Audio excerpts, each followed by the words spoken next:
ఈరోజు నెల్లూరుకి ఒక వలస పక్షి వచ్చింది. మామూలుగా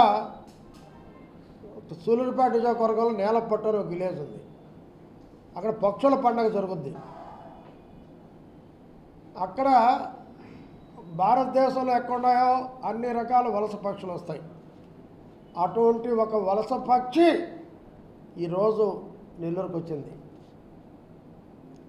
రోజా వలస పక్షి ఎవరంటే రోజా.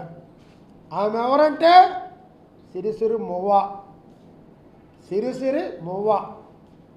మువ్వ అంటే వాయిస్తూ ఉంటారు కదా, ఎందుకు వేసి మెళ్ళలో అట్లా. ఆమె సిరిసిరి మువ్వ తల్లి.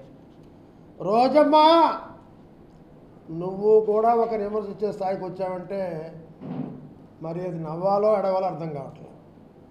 నువ్వెంత, నీ బతుకెంత? మరి నువ్వు వచ్చి ఈరోజు జైలు దగ్గర ఈరోజు రాష్ట్రంలో రెడ్ బుల్ పాలన జరుగుతుంది, అక్రమ కేసులు పెడుతున్నారు, వైసీపీ కార్యకర్తలు వేధిస్తున్నారు అని మాట్లాడుతుంటే ఆశ్చర్యంగా ఉంది. మరి పోలీస్ అధికారులు పసుపు చొక్కా తొడుక్కోండి. ఓ రోజా, మీ ప్రభుత్వంలో ఎన్ని అరాచకాలు చేశారు, ఎన్ని అన్యాయాలు చేశారు.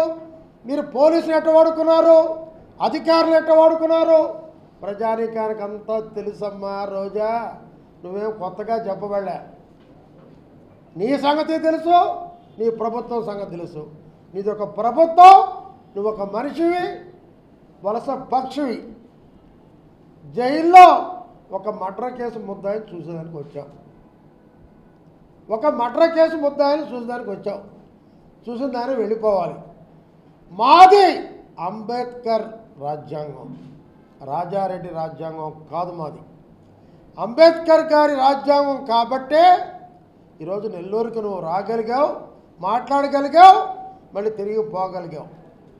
మేమే కానీ రెడ్ బుల్ రాజ్యాంగం నడిపించుంటే నువ్వు నెల్లూరులో అడుగు పెట్టుండేదానివి కాదు, నెల్లూరులో నుంచి తిరిగి పోయేదానివి కాదు అని చెప్పి తెలియజేస్తున్నా. మరి నువ్వు ఆడుదాం ఆంధ్ర అని ఒకటి పెట్టావు. ఒక వస్తువు గురించావా? పర్యాటక శాఖని భ్రష్టు పట్టించినటువంటి, ఎట్ట చెప్పాలి అర్థం కావట్లా, పర్యాటక శాఖని భ్రష్టు పట్టించినటువంటి సిరిసిరి మువ్వ అమ్మ నువ్వు.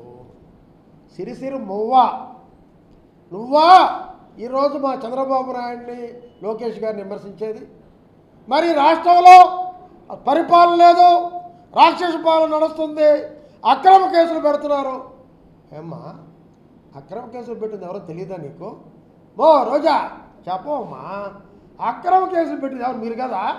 నా మీద 64 పెట్టారు, ఆ అక్రమం కదయ్యా. మీరు మళ్ళీ మాట్లాడడం అక్రమ కేసులకే కేర్ ఆఫ్ వైసీపీ, రౌడీదానికే కేర్ ఆఫ్ వైసీపీ, గంజాయికి కేర్ ఆఫ్ వైసీపీ, హత్యా రాజకీయాలకి కేర్ ఆఫ్ వైసీపీ.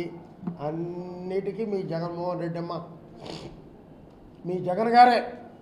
మరి ఎన్ని తిట్టినా నువ్వు మాట్లాడే భాష, నీ అవతారం చూస్తే నీకు నెక్స్ట్ 11 సీట్లు కూడా మీ పార్టీకి రావు. అదేమంటే మీ పార్టీ వాడిని కొత్తగా నేర్చుకున్నారు, మేము అధికారం వస్తే చూపిస్తాం. ఏం చూపిస్తారు? ఏం చూపిస్తావు సిరిసిరమ్మవ్వ? చెప్పు. మీరు అధికారానికి వచ్చేదిలే, మీరు చూపించేదిలే, మీరు పగటి కళ్ళకంటున్నారు. అది మానుకోండి. మీరు పగటి కళ్ళకంటున్నారు. సిరిసిరమ్మవ్వ, నీ బతుక్కి టీటీడీ లెటర్లు కూడా అమ్ముకున్నటువంటి బతుకు నీది. ఏంది? నీ బతుక్కి తిరుమల దేవస్థానం అంటే పవిత్రమైనటువంటి వెంకటేశ్వర స్వామి లెటర్లు కూడా అమ్ముకున్న చరిత్ర నీది. అటువంటి బతుకు నీది. మరి నీ ప్రభుత్వంలో పోలవరం అభివృద్ధి పరుగులు పెడుతుంది, విశాఖలో ఎన్నో ఫ్యాక్టరీలు వస్తున్నాయి. మీ హయాంలో ఒక ఫ్యాక్టరీ రాలేదే? మీ ముఖ్యమంత్రిని మిమ్మల్ని నమ్మి ఒక పెట్టుబడిదారుడు రాలేదే? మీది ఒక దోపిడీ ప్రభుత్వం కాబట్టి మిమ్మల్ని చూసి భయపడి పారిపోయినటువంటి పారిశ్రామికవేత్తలను ఒక్కసారి అర్థం చేసుకోమని చెప్పి తెలియజేస్తున్నా. గతుకుల గుంట, కారు ఇటు ఇటు ఇటు అటు పోయేటటువంటి ప్రభుత్వం ఇది, గతుకుల ప్రభుత్వం ఇది. మీరా మా చంద్రబాబు లోకేష్ విమర్శించేది? నువ్వా అని అడుగుతున్నా. రాష్ట్రాన్ని దోచేసి సర్వనాశనం చేసి మళ్ళీ మేము వస్తాం చూపిస్తాం. ఏం చూపిస్తాం మనవా? ఏం చూపిస్తాం? మొత్తం చూపించేసి ఉన్నావు, కొత్తగా చూపించేది ఏం లేదు. సూపర్ 6 మాటిచ్చాం, అమలుపరుస్తున్నాం, సూపర్ హిట్ చేశాం. ఎవరు చేయలేరు అనుకుంది ఉచిత బస్సు, 1000 రూపాయలు పెన్షన్ పెంచి ఇమీడియట్గా ఇచ్చాం. మీలాగా కూరగాయలు బేరం చేయలేదే, 1000 రూపాయలు పెంచి 150, 250, 100, 30 మీదొక ప్రభుత్వం, నువ్వు ఒక మనిషివి. సిరిసిరిమ్మవ్వ ఇకనైనా మానుకో. నీ డ్యాన్స్లో నీ కథ, నీ వ్యవహారం అన్నీ తెలుసు, నీ బతుకంతా ప్రజలకు తెలుసు. నిన్నెవరు మహిళని అనుకోవట్లేదమ్మా. సిరిసిరమ్మవ్వ నిన్నెవ్వరు అనుకోవట్లా. తెలుగుదేశం పార్టీ అరాచక పాలన అయి ఉంటే నెల్లూరు నుంచి తిరిగిపోయేదానివి కాదు. ఇదే మా మహిళలు నిన్ను చెప్పులతో చేటలతో కొట్టి తరి ఉండేవాళ్ళు, గుర్తుపెట్టుకో. మరెన్నో వీడియోల కోసం మా ఛానల్ ని సబ్స్క్రైబ్ చేసుకుని పక్కనే ఉన్న బెల్ ఐకాన్ ని క్లిక్ చేసి యాక్టివేట్ చేసుకోండి.